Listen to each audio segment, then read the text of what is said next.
Suppose you were a police officer and you encountered something paranormal below. While anyone can have paranormal footage, how much of it is as reliable as police footage? These are some of the most notable paranormal incidents that even the police are unable to explain.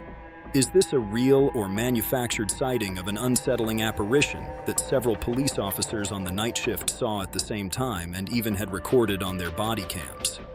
It feels authentic because it is consistent from various points of view, but it seems unlikely that a police station would stage a ghost sighting. For what kind of stunt would they jeopardize their credibility? Perhaps it's a real phenomenon, or maybe there's something mysterious going on that has left people wondering. I think this police force is quite solid. They don't appear to be going to waste time discussing anything that might have set off their alarms with TV cameras. I think something is actually paying these guys a visit. What are your thoughts, guys? A K-9 unit is scouring a property tied to the haunting Watts family murder case, where unsettling voices echo through the air and a mysterious woman is sighted lingering in the shadows. This investigation has taken a chilling turn as it delves into the paranormal. On August 13, 2018, Christopher Lee Watts committed the unthinkable by murdering his pregnant wife, Shannon, and their two daughters, Bella and Celeste, in Colorado. The eerie question remains: could the girl seen on these steps be one of his deceased daughters? As Christopher strangled Shannon and disposed of the bodies at a remote oil site, the lingering spirits of the victims may still haunt the area, begging for justice and closure. This dash cam footage was captured on May 10, 2018, as a police vehicle was cruising a Chicago suburb. Sergeant Anthony Menino was put in a tight spot when he saw the footage of him maneuvering his car between a toddler who was 2 years old and the swiftly approaching oncoming traffic.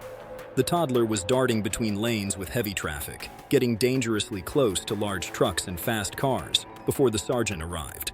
At first, Sergeant Menino believed it to be a stray dog, but when he saw that the child was in danger near Route 59 traffic, he acted quickly and riskily to save the child. Videos like these always raise an important and unsettling question: where are the child's parents? Fortunately, in this case, the boy's mother arrived a short while later, understandably alarmed by the situation. Later investigations revealed that the family lived just 2 blocks away from where Menino found the child. The boy had managed to elude his mother's watchful eye in the blink of an eye, so it was impossible to predict the dangers. The police's response to a report about 2 clowns chasing and upsetting people in Menasha, Wisconsin, in the early hours of October 7, 2016, is captured on camera. This incident happened during a wave of spooky clown encounters that were occurring in various parts of the world, where some clowns even went so far as to scare innocent people with various weapons. The law enforcement officer asked the clowns to show their hands to make sure they weren't hiding any weapons, and the clown duo slowly extended their hands to the sides while remaining motionless, staring at the officer. There was a more sinister side to the story. Surprisingly, a 26-year-old lady who was one of the clown's wives was chauffeuring the 2 clowns, even if this clip would seem innocuous in comparison to other of the more upsetting clown occurrences that were reported during the same month. The couple's 4-year-old child was left unsupervised at home for several hours while they played this bizarre prank, and as a result, both parents faced legal repercussions and charges of child neglect. The child's mother was placed under custody at Wisconsin's Bagot County Jail as a precautionary measure because of her probationary status, and the other clown was given a warning. A reckless driver was traveling the wrong way on the highway, and the Wyoming police received multiple calls about it early on July 27, 2018. Officers Rob Meredith and Chris DeBauer had to use their patrol car as a makeshift barrier to stop the driver, and their dash cam captured the dramatic moment. The tension was palpable, and their urgent radio transmission was filled with instructions to take as many precautions as possible and watch their own safety as they positioned their vehicle and the wrong way the driver's headlights were rapidly approaching. The vehicle traveling the incorrect way made no evident attempt to slow down or swerve in order to prevent a head-on collision in a split second, which further raised concerns. The driver, who was driving the wrong way, eventually pulled over and was taken to the hospital for treatment of his injuries. It turned out that the driver, a 60-year-old man, was facing charges for his third offense of driving under the influence. Officer Christ Bauer saved both of the involved vehicles and probably avoided a fatal outcome by steering their cruiser into oncoming traffic. Given the gravity of the circumstances, their escape from the catastrophe with only minor injuries was fortunate. An officer from the Louisville Metro Police Department pulled over a Honda Accord in August 2012 due to expired license plates. During the interaction, the officer noticed that the three people inside the car seemed nervous and anxious.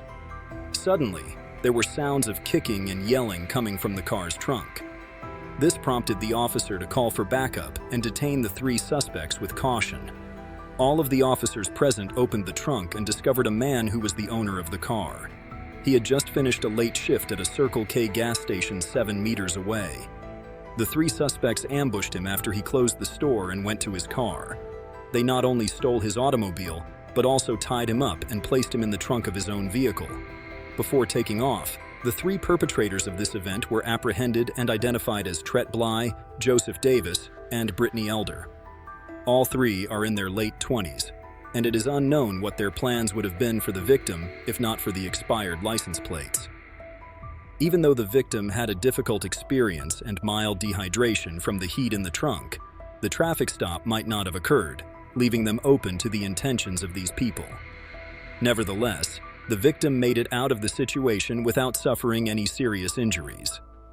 Two officers were traveling to a reported structure fire when they were caught in a violent incident captured on dashcam footage.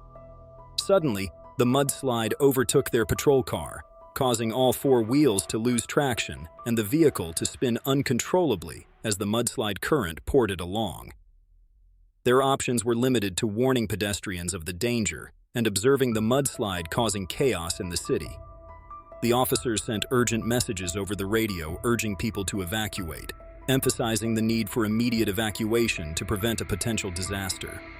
The mudslide was rapidly progressing, and the officers shared crucial information about it.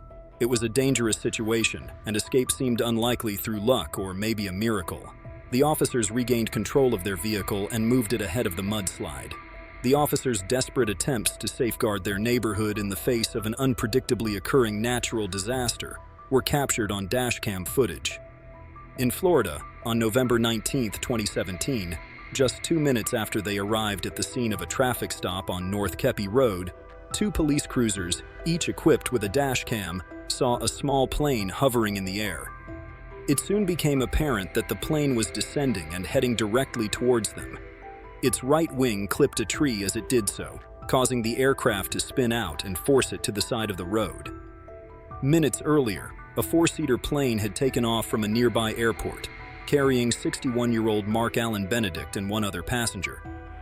When their engines began to fail, Mark informed the airport and went on to explain that he didn't think he would be able to return, and that he had no other choice but to crash land on the road, which just so happened to have police present, despite the horrific nature of the crash. Mark and the other passengers on board were able to escape the wreckage with only minor injuries, and no one on the ground was hurt. This video was shot on February 18, 2022, in Shawnee, Wisconsin. Officer Jeff Buettner's police cruiser has a dash cam that records everything that happens. Jeff was patrolling the highway when all of a sudden, a pileup of cars appeared. Like everyone else, however, the icy conditions prevented Jeff from slowing down in time, so he crashed before he could escape. Jeff was now trapped inside his car, but he was still, for the most part, unheard when a few other crash victims approached him to inquire about his condition. It would take Jeff 6 minutes to get out of there, and once he did, he started assisting other trapped drivers. 10 persons were hurt as a result of the pileup involving 39 vehicles. When police, firefighters, and utility workers responded to the numerous calls from a neighborhood in New Jersey on the morning of February 24, 2015, they suspected a gas leak and worked quickly to determine its source.